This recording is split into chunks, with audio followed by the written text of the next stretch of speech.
Sometimes we feel, as people of our generation and speaking to people around us, that the world is going very fast today. And some people wish that the world would stop for a few hours and so they would be able to get off, catch their breath, and then go on. People are craving for relationship, real relationship, to be able to sit in front of each other, to care for each other. This is important. And bohème is showing that.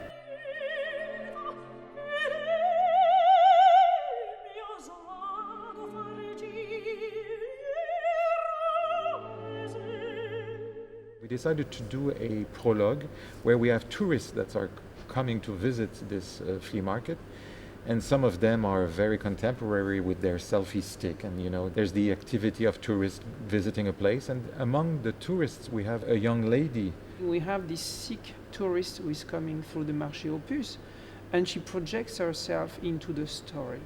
And it's also interesting to have the vision from somebody who is in a terminal phase of their life, to see it through the eyes of somebody who knows the end is close.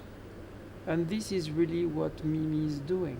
We imagine that for her to come to the Marché aux Puces would be something interesting, because we can't help but to imagine ourselves when we look at ourselves, for example, in a 200-year-old mirror, to imagine the past reflections that looked at themselves in that mirror.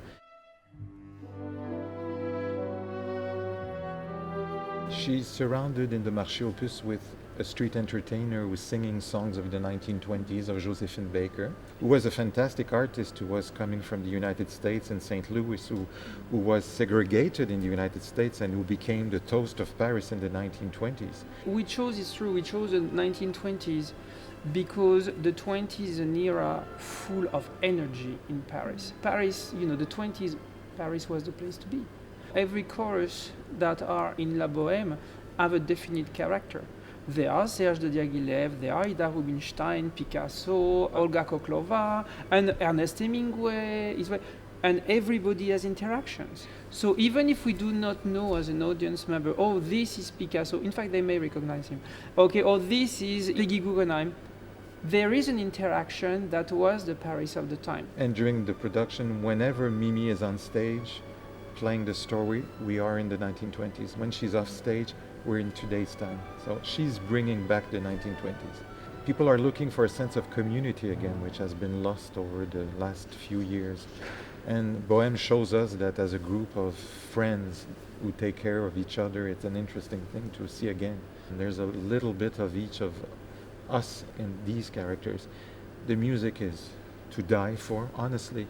I still have goosebumps when I'm listening to it. The singers are wonderful.